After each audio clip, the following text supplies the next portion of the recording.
Shri Gurubhyo Namaha. A very warm welcome to all our viewers across the world to yet another session of Conversations and Consciousness. And today we have a very special guest, Srimati Neema Majmudar ji, who is joining us from Mumbai. And before I introduce her to all of you, let me just begin with a small prayer. सदाशिवसमारम्भां शङ्कराचार्यमध्यमाम् अस्मदाचार्यपर्यन्तां वन्दे गुरुपरम्पराम् ईश्वरो गुरुरात्मेति मूर्तिभेदविभागिने व्योमवद्व्याप्तदेहाय श्रीदक्षिणामूर्तये नमः.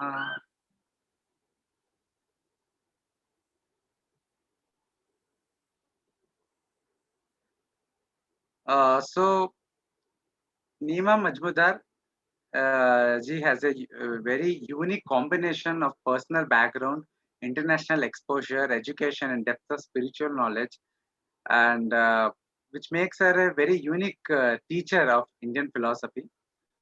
Her guru is Puja Swami ji, Dayananda Saraswati ji of Asha Vidya Parampara, and she studied Vedanta and especially Vedanta, but also other aspects of Indian philosophy under him. And in addition to traditional Vedic studies, Neema ji has a number of years of experience as a professional with United Nations in the field of economic and social development, and worked in New York, Thailand, Fiji, etc. And she also has master's degree in international affairs from Columbia University, New York.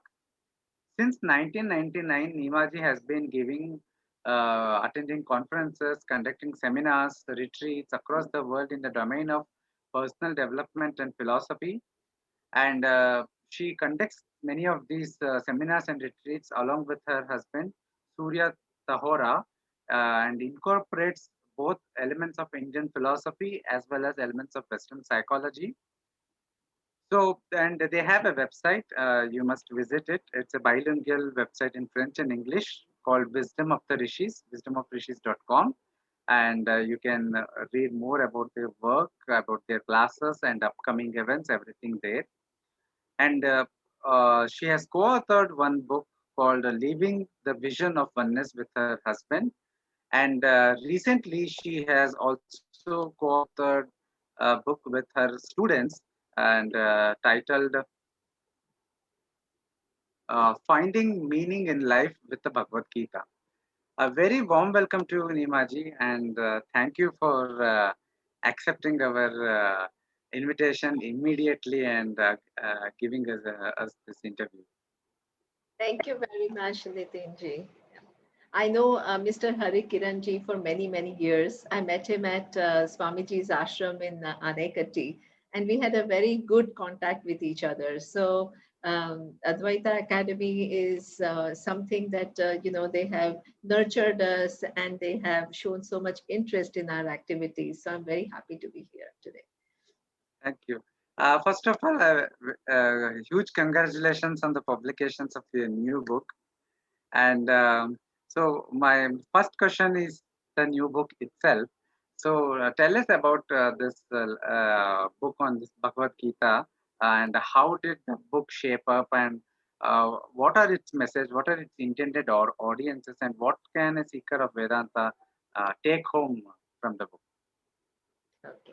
Thank you so much, Nitin. This is a very nice question. Actually, this is an amazing thing that, I have been working, as you know, with United Nations, and then I decided to leave my job and come to India and teach full time. Now, initially, when I came, people didn't know me very much. So suppose I say, okay, I'm going to teach the whole Gita, which is 700 verses, and it takes so long. Who will come to me and commit to me for like, years and years of study, because people didn't actually know me. So I said, and also people generally don't have that much time, and, so I was looking for, younger generation. Younger generation doesn't mean like teenagers, but, like people in their 30s, 40s, 50s, they are in the midst of their life, and not only people who've retired. So I wanted to give something, the teaching of Gita, which I thought was very, very important, but in a way that it would not take so long. So what I decided to do is to select about 45 verses from different chapters of the Gita. So Ah, each chapter, I selected some verses, and I selected in a way that the entire vision of the Gita gets conveyed, and at the same time it is contained within 45 verses, so it's it's finished within 1 year generally. So I decided to do this module, and I was teaching it, and people loved it. People, and it was just amazing the response that I got. And people, Bombay is a big city and it's a busy city, but my classes started becoming very popular. And what I was looking for is not only people get inspired by my teaching, but I wanted them to reflect on the teaching. So I decided that, once I finished this 45 verses, I wanted them to actually present one verse. So all the students had to present one verse to wow. be able to kind of, retain. They studied. So they all studied very much and they worked really hard. And they made, based on their presentation, they had made some notes. Now, one of the students took the initiative and she says, why don't we collate all these notes? People have worked so hard during their presentation to prepare these notes. So we collate it and we circulate to everybody who's studying your 45 verses of the Gita. So that was the genesis of this project. So it just kind of was planned to be a class note. But I have some friends, and they said that, you guys are working so hard collating, you're paying so much attention for accuracy and all that. Why don't you just publish the book? So that's when the whole idea kind of, moved from class notes to a book. And we started working and refining it even further, because that now, if you want to publish it, it's another ball game altogether. So we started spending a lot more time and making it really good. And in the meantime, I also have a student who's a well-known author. So she kind of said, okay, I will introduce your book to some publishers. And Alice Book Company of New Delhi, which is subsidiary of Rupa Publication, they picked it up. So this is how the book started. About the audience. So audience, actually we have tried to make it very accessible. First of all, it's not 700 verses, it's only 45 verses. And what we have tried to do is keep it a little short, because generally nowadays people don't want to kind of read 500 pages and 600 pages. So we tried to explain each verse in not more than 2 pages. But we were absolutely, we spent hours making sure that it was not oversimple, and that all the real messages were well conveyed, and we were doing justice to this great book. And it has been published in the market, and we just had a book launch a few I think almost a couple of weeks ago. And it has been a big success. So already the first print is over and the second one is on the way. So I'm very happy. So I think, just to come back to your question, the book would be good for people who have already studied Gita and they just want to kind of have a very condensed understanding of, what exactly these verses are. What is the flow in Bhagavad Gita? How does it move from one topic to the other? If they want to know, that would be very, very useful for them. And even people who have no idea about Gita, they don't know, and they would find it very engaging, very approachable, and they will get to know what the whole Gita is about, going into too many details. Wonderful, wonderful, Nimaji. It's kind of a primer on Bhagavad Gita and something kind of introduction to Bhagavad Gita that people can then, after having this confidence of reading the 45 verses, they can plunge into the whole thing. Uh, Exactly. do you still teach that course of 45 verses condensed version of Gita? Yes, I have been teaching. In fact, with this COVID, I have gone online, because otherwise I used to go give physical classes in Bombay, and I used to travel around the world and give many classes, retreats, seminars, conferences. But last year has been kind of, a very different year for us, But one very good news, Nitin, is that in my online classes, all these people that I know from Europe and from Australia and from Singapore and from Thailand, they all have been able to join my classes, because now online means there is no constraint.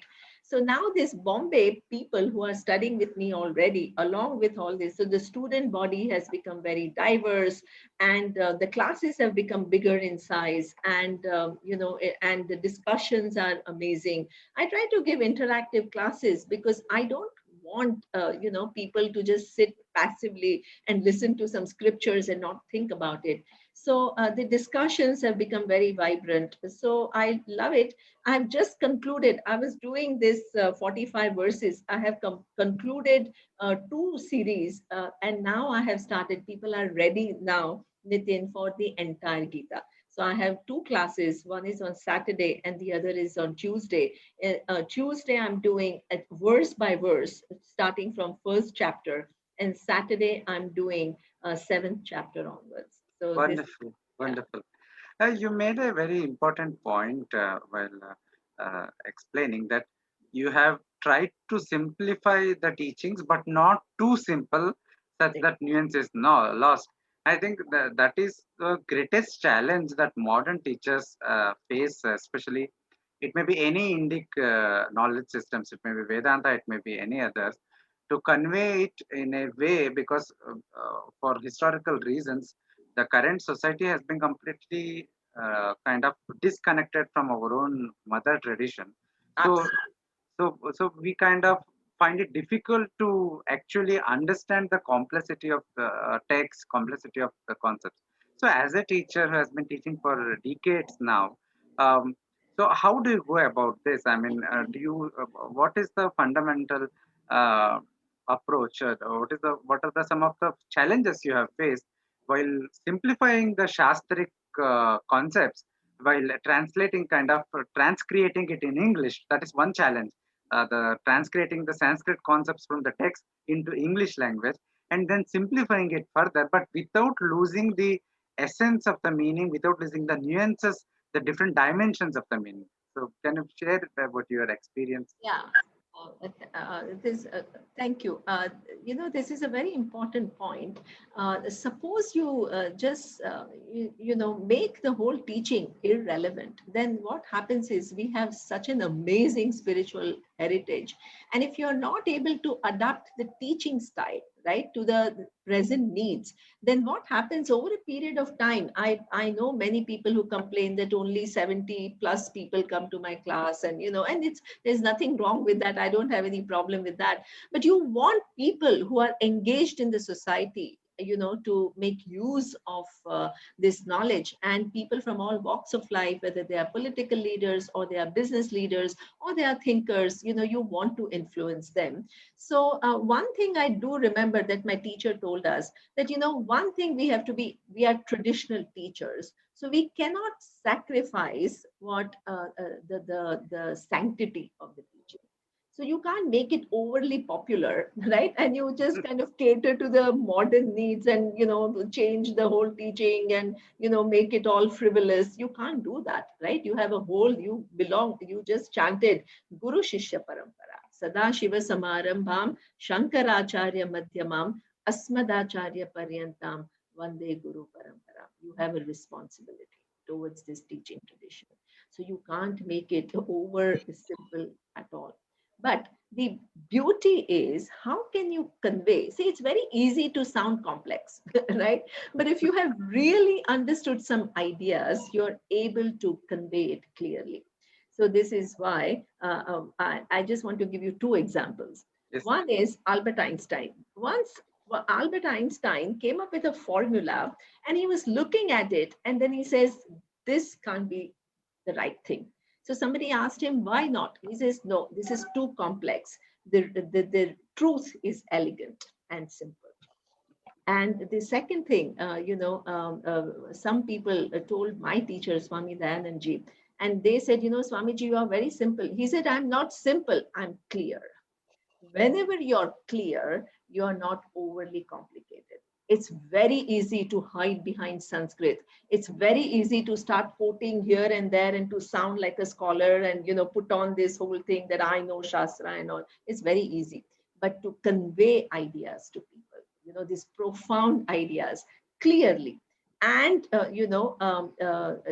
in a way that people can get it, and it is, they bring up, these ideas are profound. They have their own power, and if you if you don't add your own masala to it, what happens is the strength of Shastra is capable of penetrating the human being totally and transforming the human being. So this is why we have to make the teaching not overly complex. Don't hide behind all these Sanskrit things that people don't understand, but understand the gist absolutely clearly and convey. And Shastra strength, right? Let it pierce through the minds of people. So That this is is, so beautifully put, Nimaji. So let me take you to memory line, so to speak. So my next question is about your own life journey. Were you always interested in spirituality from childhood, or was it interest later developed, triggered in life? So how did your spiritual journey begin, and how did you develop an interest in Vedanta uh, through this journey? so actually, I just grew up in Bombay, and I was like any other teenagers, just a little carefree, and doing, Bombay people think that they are the most modern within India, and so same. But when I was 20 years old, I come from a family, by the way, that I did have some influence because my grandparents were Sanskrit scholars, and when I was growing up, they were writing, Ramayana, and they were translating it from Sanskrit to Gujarati, which is my native language, and in Anushtup, following Anushtup meter. So I have seen that scholarship. I have seen puja of Shivaling at home. But at the same time, my father was a kind of modern, in the sense that he was educated in the modern system, and he was extremely successful. He was the CEO of a company. So, and he was like, so I had two models. One is a very kind of a modern, successful person, and the other is like my grandparents who were very traditional. But I was not really a seeker. But my family put a lot of emphasis on education. So I went to the US for my studies. And as soon as I went to the US, I loved it. There is no doubt about the fact that I loved being in the US, and I studied a lot. And then education system, they make you think, and so that was a huge learning period for me. But one thing, Nitin, was very, very clear to me, that we look up to those, at least in those days, we looked up to that society. At least I looked up, but I saw that people were struggling as much as people struggle in India at a personal level, right? So they may have a lot of things, but at the same time, the personal struggles for the same. And that's when I kind of started searching for an answer. And I said, you know what? We look up so much to this society. This society has gained a lot, but they have equally the similar human centered problems that we do. So, what are we actually looking for in life? And these are the questions which were coming to my mind, but I didn't quite know where to look for an answer, because I was not particularly religious, but they were kind of, in my mind. So one day I just happened to see the poster. I was visiting one of the universities, and I saw the poster of Swami Dayananda Ji. I didn't know who he was, but what attracted me to that poster was the topic. The topic was, who are you, and what is your relationship with the universe and the cause of the universe? And I said, wow, who makes you think about something so fundamental, right? Generally, you go to some spiritual class, they make you sit and do some practices or do some bhajans or do some, God knows, pranayam or, whatever. But nobody dares to even make you think about these topics. So I, just out of curiosity, it was a 1 day seminar from 9 to 4. So I decided to go for it, and I just sat there, and I thought maybe I may not even stay for the whole seminar, but I just wanted to explore. And when I went there, I was just kind of totally taken by what he was saying. And not that I understood everything, obviously, because, you don't understand everything what Shastra is talking. But two things really stayed with me. And the first thing that stayed with me is that he said that I belong to this Guru Shishya Parampara. So that means otherwise, every guru has such a huge sense of I, and they project themselves as the final kind of authority on everything. And he was so kind of, he says, this is spiritual heritage of India. This knowledge is contained in Upanishads, and it is contained in Bhagavad Gita. And then it has been carried forward by so many teachers, including Adi Shankaracharya. And I'm only one of the teachers in this link. And that I thought was a very wonderful thing, because I did not want to, being that young and thinking human being, I didn't want to follow anybody, but I wanted to explore and I wanted answers to some of the questions. So I was very impressed by that. And the second thing that I was really impressed by, and he says, he told that, if Upanishads were to be right, so they are pramanas, they teach you something that you otherwise cannot arrive at. But if what they are saying is right, it cannot be contradicted by logic. So that was an amazing thing for me, that you know that you're allowed to ask questions, you're allowed to explore your door. It's not prescriptive, it is not preachy, but it is analytical in nature. That you're looking into questions, and in fact, he just explained that even in the commentaries of Adi Shankaracharya, he takes opposite standpoints, and what that is, they are called Purva Pakshas, and then what he looks into them and shows logically how this is not possible. So that means questions, counter arguments, all of that was allowed, which I thought was a very rich heritage, and that's what attracted me to it. Wonderful, Nimaji.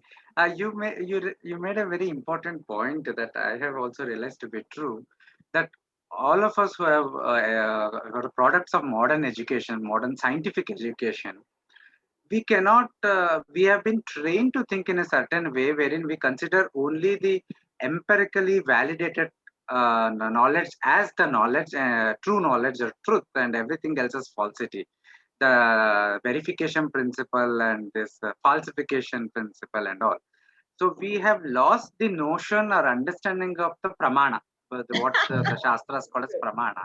Yes. And in my own work, I have faced great difficulty to explain to people that the function of Shastra in Hindu Dharma is fundamentally different from how it is in some religions of the West. We here the Shastras function as a pramana, Shastra. It function is to reveal the knowledge which is otherwise we cannot attain it through any other pramanas like direct perception and inference and such things. And hence, by nature, it is valid on its own. Its invalidity can only be shown if it is contradicted by something else. Exactly. So this is so when you heard this and when you for the lecture, so how did this change your perspective of the world? How did you? I mean, it's kind of a 360-degree change in the perspective, right? Yeah. Absolutely. Any thinking human being, Nitin, is not just going to go and swallow everything that somebody else is saying, right? I mean, we are taught to be critical, and that's actually, I think it helped me a lot. I think for a long time, on one hand, my relationship with this teaching was, on one hand, I was extremely attracted by it and I really loved it, and it was actually making me see that there are some very fundamental questions which I have no other way to answer. How do I answer what is my true nature, how will I use my perception, and how will I use my inference to figure this out? How will I use my perception and inference to figure out what is the nature of the cause of the universe? Because, see, suppose if the cause of the universe is a form, it can't be the cause. Why? Because the forms exist within time and space, right? And therefore, it can't be, the cause has to precede the effect. And as if it is not a form, how can my perception and inference arrive at it? So this is why I understood that somehow, that the nature of inquiry is such that, I can't see, I can see an object, but I can't see the nature of the knower. And I also cannot see the nature of the cause of the universe. So I have to listen to some pramana which throws light on it, but at the same time I can question it, till I'm not satisfied. And unless I find some argument to refute what it is saying, then I have to listen to it. And what it has to say is something which is what I want to be, right?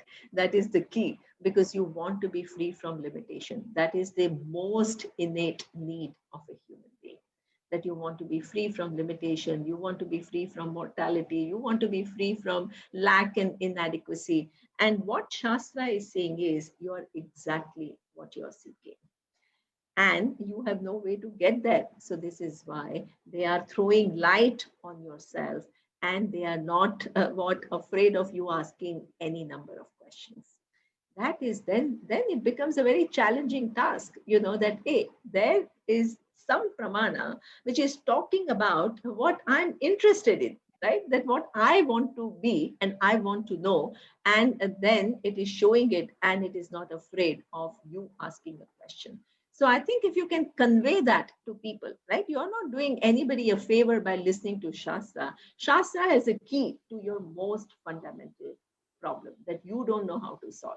And I think if you are able to convey that, and then questioning is allowed, I think it attracts people. And this is what I have seen. I have not had any difficulty in conveying to people that it's a pramana. And at the same time, it's something that you want to know. And I think people are willing to listen to it. Sorry, I got disconnected. I think there was. Yes, I think you got disconnected. So, Manu, we can edit that portion, I guess, right? Yes, we can edit that, sir. Yeah, okay. So shall I just move on further to next question, right? So Neemaji, my next question is, you mentioned how you met Swami Dayananda Saraswati ji first in the university lecture. So how was it from there? Then did you decide to take up his class, his courses, or how did it happen? And share some of the how Swami Dayananda Saraswati ji has influenced your life, how his teachings have influenced yours. Some perhaps from some anecdotes from your interaction with him. So I think our viewers would love to hear more about. Yeah, I think there is one person who has molded and shaped my life the most, and that is Swamiji. There is no doubt about it. His contribution to my life is something which is incomparable to anything else that I have received in my life. So just to come back, so I was attracted to this teaching. So I went and talked to him during lunchtime, and I said, Swamiji, I really love what you are saying. And he that time he told me that I've just started a Gurukulam in Salisbury. So why don't you come, whenever you have time?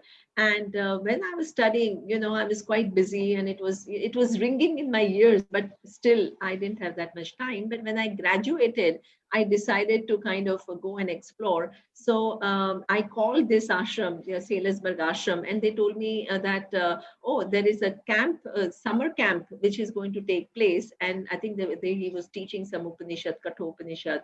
And he says, well, actually it was full, but now there is one cancellation, so one place is available. So I went there, and this is how I started, I started going for retreats. I started going for weekend programs, because I was not too far from Salisbury. So I had that capacity to just kind of go and come. And so that went on for quite a few years. And then I was transferred from New York to Bangkok. And so then I lost that, ability to go and visit him. But I started reading Gita Home Study of Swami Dayananda. And, I started reflecting on it. And it became more and more clear to me that I had to spend time with this knowledge. It was too big and it was too important. And it can't just be a hobby or a side thing for me. I had to devote more time to it. So in 1995, I decided to join, this 3.5 year full-time course.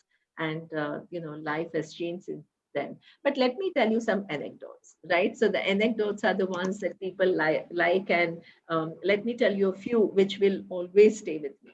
So the first is, there was a first course. He just started a Gurukulam in Anaikatti, and the first course was in 1990. And as I told you, I was in Bangkok, and I thought that, I really wanted to study it. So when the course started, I just went there and I told Swamiji, I want to attend this course. And I thought, I was some star, working with the UN, and, and Swamiji will be so happy to have me in his course and all. And he says, no, this is not a good time for you. So I was so surprised, and all my air was just totally deflated. And so I said, why not, Swamiji? And he says, no, you have just started working and you need experience in life, and you need to be nourished. And working and earning, and you don't have an ordinary job. You are with the UN. You'll get to travel around the world, advise governments on their economic policy. This is a huge opportunity for growth. Don't give it up prematurely. So that was something that, I reluctantly went back to work. But in hindsight, I think that was the best thing that I did, because it would have been too premature if I had gone in 1990. I needed those 5 years of working, earning well, traveling around the world, being an advisor to many, many countries. And, that taught me so much, and it gave me so much self-confidence. And I think that was the best thing that he told me. Then the second thing which came, which was also equally surprising, that when the course got over, so from 95 to 98, we all studied full time. And when the course got over, everybody was seeing him, and everybody was deciding where they were going to teach. Everybody took it for granted that now, what life, right? Now everybody is going to be a teacher. And when my turn came, he said, no, you go back to the UN. And I said, my God, how?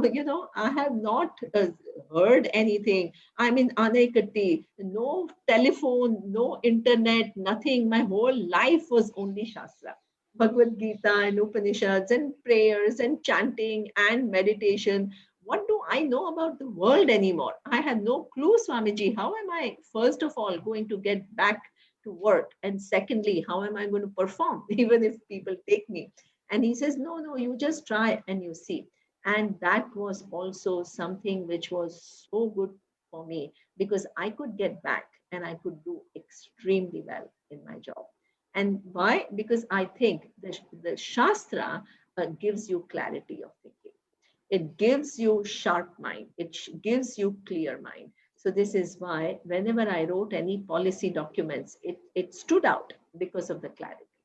And this is where actually my teaching started also in Bangkok, because one of the directors at the UN, he saw that my writing was kind of above about many people, several notches above many people. And that's when he asked me to give a talk on Indian philosophy. So that's when my journey of teaching started in the UN, after the course. But let me get back to my anecdotes with Pujya Swamiji. Now, during the course, that was beautiful, because all of us had very different abilities. We came from different backgrounds, different education, different kind of, everybody was unique. And somebody was from a small village, somebody was from abroad, and, nothing in common. And how he loved us all, right? So how he kind of nourished us. He understood exactly how capable or what our vulnerabilities are, but he never made us feel inadequate. He accompanied us in our growth. And that is a master teacher, right? He doesn't make you feel bad. And he had personal relationship with everybody. Everybody felt that, we had special relationship with him, but actually it's not you. Everybody had that, right? So this is where that was his beauty, to validate people, to understand them, to help them grow without taking over their life or controlling them, and encouraging them to get, to their best. And even if you falter, he kind of stood there behind you. So that was an extraordinary human being. And when I went back to Bangkok. He had come to Bangkok for one of the conferences and for UN conferences actually. And then unfortunately, he had a heart attack and he was in the hospital in Bangkok. And we were the only ones at that time because he had come for a conference and we were looking after him. And two things that I saw, Nitin, which I'll never forget. So, he was not allowed to travel for 3 weeks after the surgery. So he was in the hospital, and two or three things happened which really touched me. There was one very, very prominent person who said that Swamiji, if you have to wait for 3 weeks, I will book you in this, very nice hotel where he was staying when he came for the conference. You don't have to stay in the hospital. So make yourself comfortable. I have given my card to them and everything they can charge on this card. So you don't have to worry about anything. And Swamiji said, no, I'm fine at the hospital. This is comfortable enough for me and I don't need that, right? So now imagine when you're recuperating and somebody, he didn't ask anybody anything, that somebody is offering and he said, no, I'm quite fine here. I don't need that, right? I don't need to go back to a 5-star and recuperate. I'm totally fine here. Now, while he was recuperating, he says, I don't want to sit a few days. He was obviously, gaining back his strength. But then he says, I don't want to just sit here, get people, and I will start teaching them. So his hospital room became like a classroom. So everybody from Bangkok, all the expatriates, all started coming and learning with him. And he created what a joyful atmosphere and, teaching everybody. And the whole, so who was patient? The patient was the one who was nurturing everybody. So that is something. And then in the hospital, right? So there were these nurses and sometimes he was in pain and I would kind of say, Swamiji, let me call some nurse, and he says, no, I'm fine, I can handle my pain, and she has many people to look after, let her look after. So that means when you are going through something, you're so non-demanding and giving. That is, and not acting like I'm a guru, everybody has to be there, serve me, and everybody has to kind of, no demands whatsoever and no show whatsoever. And one day he saw a nurse and he thought that her eyes were sad. So he told me that, she has some sadness in her eyes. So I want to help her. Now imagine this, just that sensitivity that, somebody is coming to serve you and you look at her eyes and you detect that she may be in trouble and reaching out and wanting to help. How many people in this world can be like that, really? So these are some of the things that touched my heart so much. Not only he was a brilliant teacher, and his logic and his humor and everything was just outstanding, and his ability to relate to life and how he was able to engage with scientists and doctors and and really not make them feel as though they didn't know anything, learn from them and teach them. So I mean, what a personality, and equally interested in music, interested in classical forms of dances. So what a all encompassing human being, and not this cliche of spiritual person who has this narrow walls and only is kind of all uptight about it. They're totally free and extremely wise human being. And when do you meet people like that? So these are some of the anecdotes. That's a very heart touching and extremely beautiful accounts, Neemaji. I think no amount of philosophical exposition can actually replace these experiences at a personal level.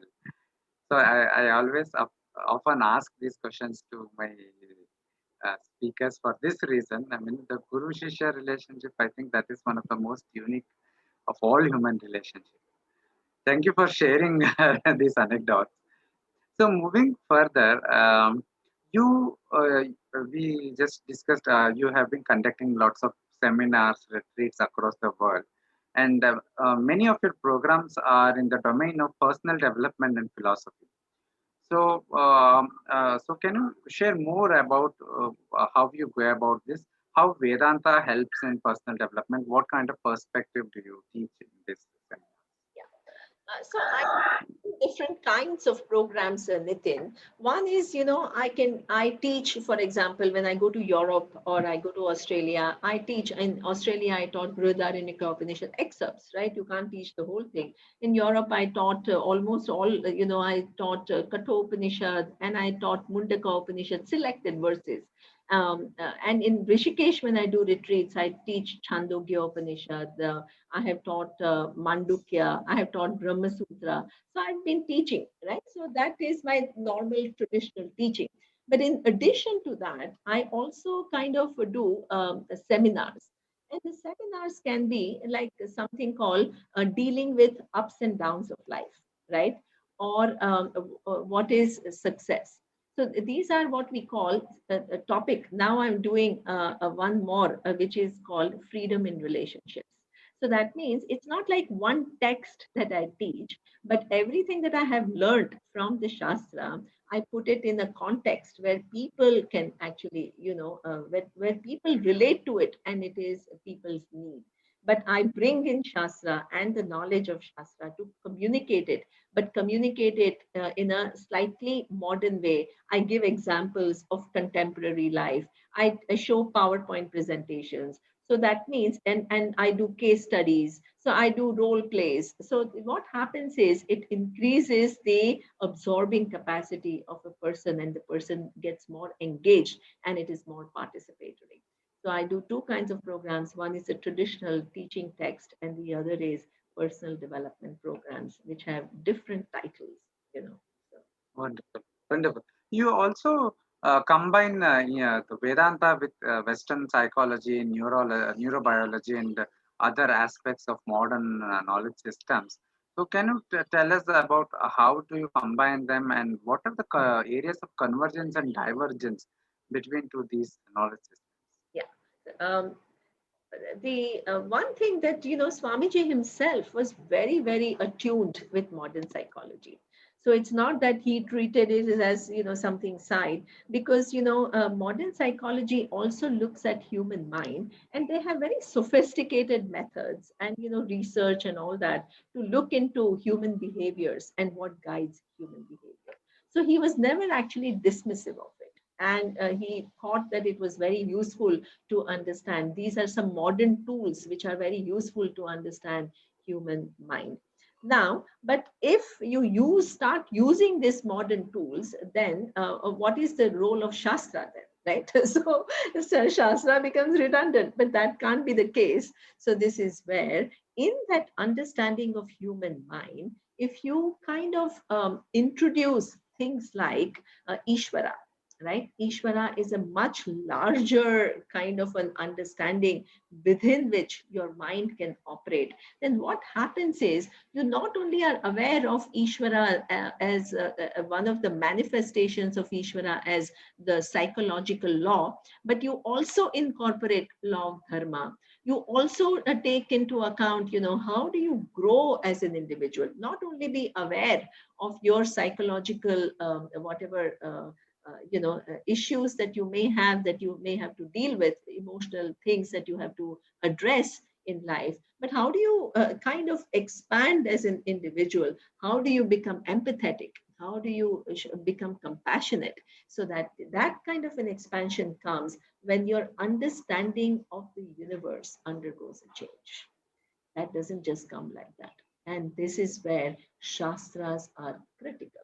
They are critical because they make you see the world as not just made up of atoms and particles and concrete. Isha Vasyam Idam Sarvam. This entire universe is pervaded by Ishvara. And that actually, it's a very, very deep knowledge for a human psyche, because it now you can't look upon as the universe as a random place.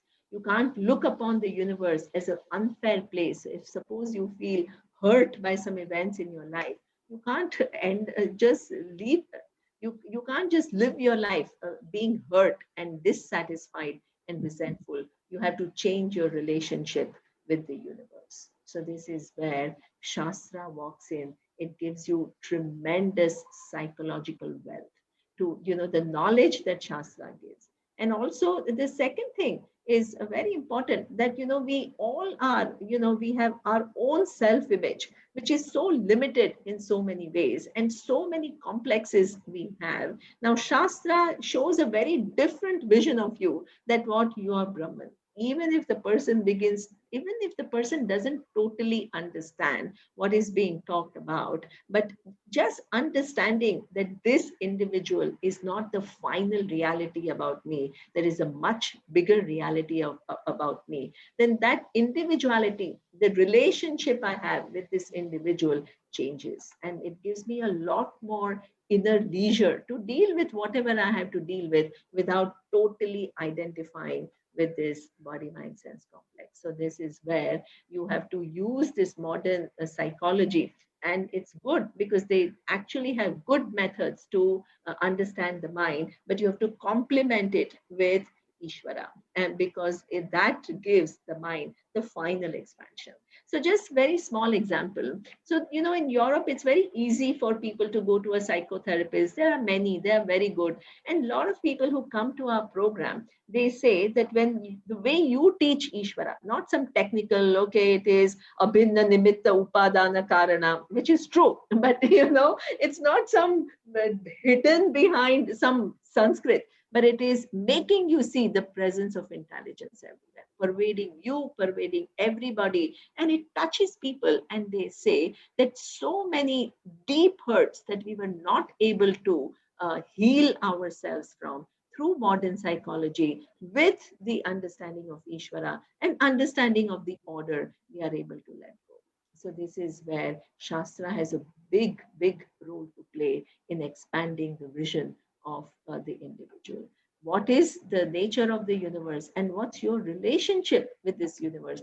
That undergoes a fundamental change. And that is very nourishing for a psyche. That's wonderful, Neemaji.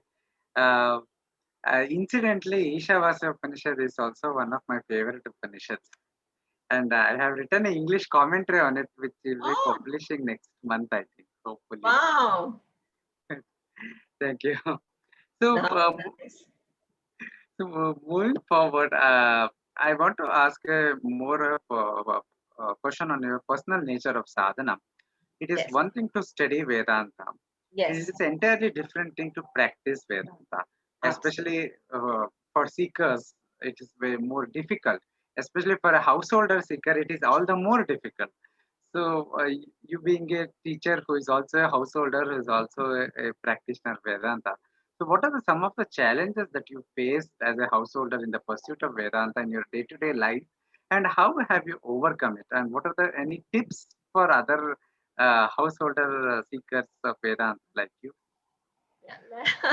That's an interesting question.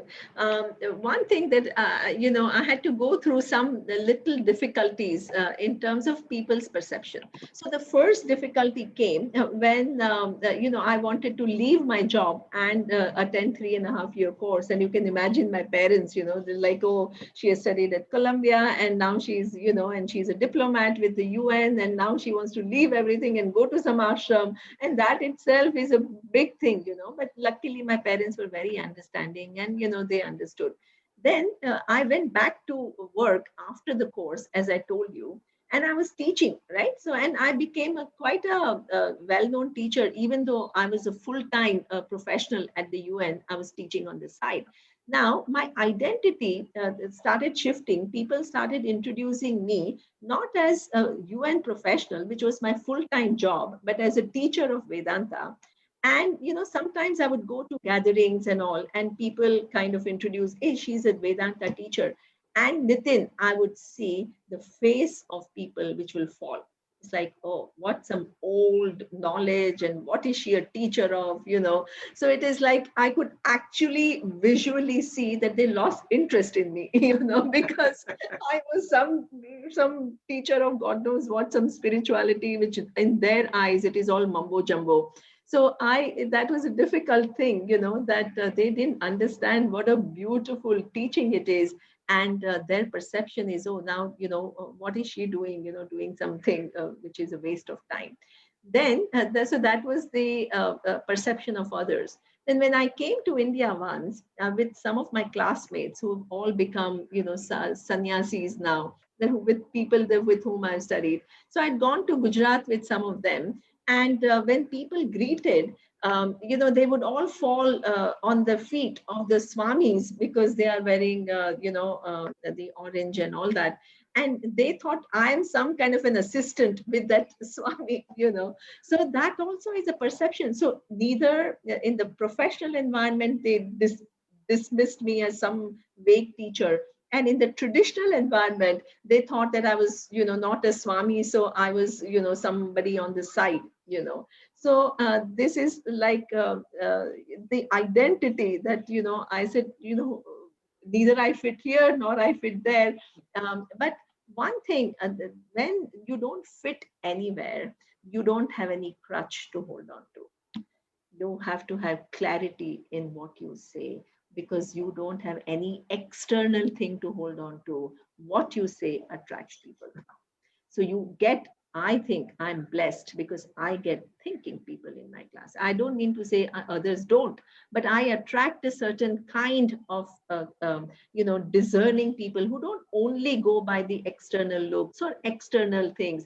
They are able to see, and I'm able to attract them through my clarity and through my, delivery. And I don't have anything else to rely on. So that also has actually turned out to be a huge advantage for me. So I've been able to turn it around. So this is, you know. That must be a very interesting experience on both sides. Both Traditional. sides are nowhere. I didn't belong anywhere. So that was really, yeah. You have I wanted to ask about your first book that you co-authored with your husband, Leaving the Vision of Oneness. Can you share about this book and what is the essence of the essential teaching? Yeah, that's a very important question, because I wrote this book because as I was teaching Vedanta, and I was, as I told you, started going to, traveling all around the world. Many people were actually in Europe and in different countries. They are interested in Vedanta, but the way Vedanta is taught is, as though it is this final reality that you are Brahman and you're one with Ishvara. And I think, and that is true. That is the final thing that you do need to understand. But people were not paying enough attention to the growth side. So that human growth, which is required in order for you to actually understand this knowledge. So that was a little bit overlooked. And I thought there was a huge need for that, because Vedanta, such a big vision requires a very sophisticated, very refined, and a very noble mind, to rest on. So you, without preparing it, and if you just make it into some kind of intellectual arguments, it is counterproductive. And I saw a huge gap there. And also, there were some people who were recognizing it. They, on one hand, they saw the kick that this vision gave, because, it was intellectual, it was making them inquire into things, and, it was showing a very different vision of the world. So they loved it. But at the same time, many of them used to come and say, how do I apply this knowledge to my life? Right? I have to make a decision, should I start this business or not? Should I continue to work or not? Or who do I get married to? Or what do I do with my kids? So I'm Brahman and I'm one with Ishvara. How does it really help me to navigate through my life and the life circumstances? So this is also two major gaps I saw, that people were not able to relate this bigger teaching and benefit from it in their day-to-day living. And second, that some people just wanted to skip that part completely and only think about that vision. And at times there was a disconnect between what they were saying and how they were as human beings. So that's a very big loss to them. That's a very big loss for this whole teaching tradition. Imagine you have only intellectuals, but people don't have that personal character and personal maturity. It's a very big loss for the tradition, because people look at you. They don't only look at what you say, right? And how you behave. People see that, right? And people are perceptive. So this is why I thought that this particular gap I can fill through this book, Living the Vision of Oneness. So in that book, the first chapter is about the vision, Tattvamasi, in a simple way. The second is how important is Ishvara in this whole pursuit and in this whole growth process, and how this what is the difference, if any, between spirituality and religiosity? What is the difference between psychology and Vedanta? What is the difference between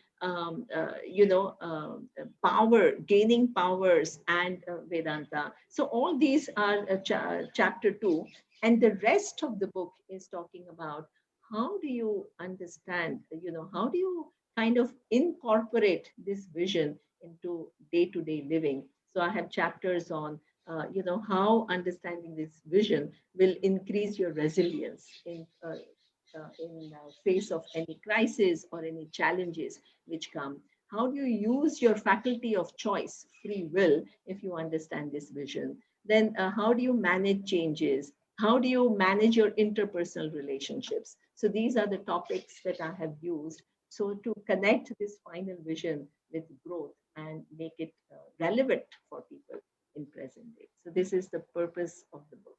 And I have received amazing reviews. People from all around write to me that, you have done such an amazing service, because we had so many notions about detachment, having no desires, and, leaving everything, and, you have shown that it's actually, talking about interconnectedness. It's talking about your responsibility as an individual. So it's very different from what people thought spirituality is. So it has also kind of, burst many myths about what spiritual pursuit is. So we received good reviews for that. That is wonderful. Is it available on Amazon for purchase? Okay. Viewers, I highly suggest this book. I cannot wait to have my hand on this book myself personally. So I think the book fills a very big gap. The theory of the theory of Vedanta and its practice. I mean, a lot of us have some idea about the theory, but implementing in a day-to-day life, that is the biggest challenge. Exactly. Absolutely. Your whole, this is what we call transformation, right? Your whole being has to undergo a change and behave and look at life differently. So that is a facilitator. My book, I try to be a facilitator. Wonderful, Nimaji. It was a wonderful conversation, and as we come to a conclusion of this conversation, I have one final question.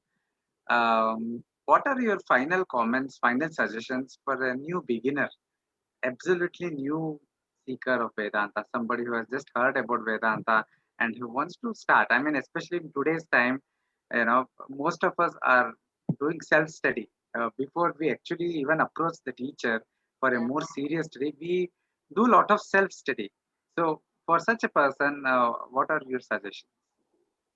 So my big thing is that keep in mind that Vedanta has two different aspects to it. One is Brahma Vidya, which is, which has three pillars, which is who are you, what is the universe, and what is the nature of the cause of the Jiva, Ishvara, Jagat. That is the inquiry, right? Then there is this whole thing, which is your personal growth, which is equally important, right? In every chapter of Bhagavad Gita ends with Iti Srimad Bhagavad Gita Su Upanishatsu Brahma Vidyayam Yoga Shastre Shri Krishna Arjuna Samvade. So one topic is Brahma Vidya, which is inquiry into bigger realities. The other is, which is equally important, which supports this Brahma Vidya, is Yoga Shastra, which includes your personal growth. So there are some people who are only interested in personal growth. There are some people who I find are only getting kicked by this bigger vision. And to combine both, don't forget that. Anybody, that if you mix, if you actually incorporate both, then you become a person who's global, who's outstanding, who stands out, who has scholarship, who has clarity, who has sharp logic, and who's human being, a kind, compassionate, caring human being. So that is really the pursuit, and never lose sight of that. Otherwise it all becomes, yeah, Brahman and this and that. It becomes artificial. You don't want to become an artificial human being showing something and being something else, and you don't want that conflict. Authenticity in spirituality is the first starting point. Recognizing who you are, recognizing your emotions, recognizing your own self image. All of that needs to be paid attention to and corrected, and then move along in that journey of self discovery, self knowledge, and self growth. So, that is what I would like to say. And recognize that Vedanta is not some abstract ideas, it's talking about you. And if you have a good teacher, you get an insight into who you are. And Ishvara is also not some idea, it is pervading everything. So a good teacher is able to show you the all pervading Ishvara, which is also everywhere and also in your heart. So this is what the whole teaching is about.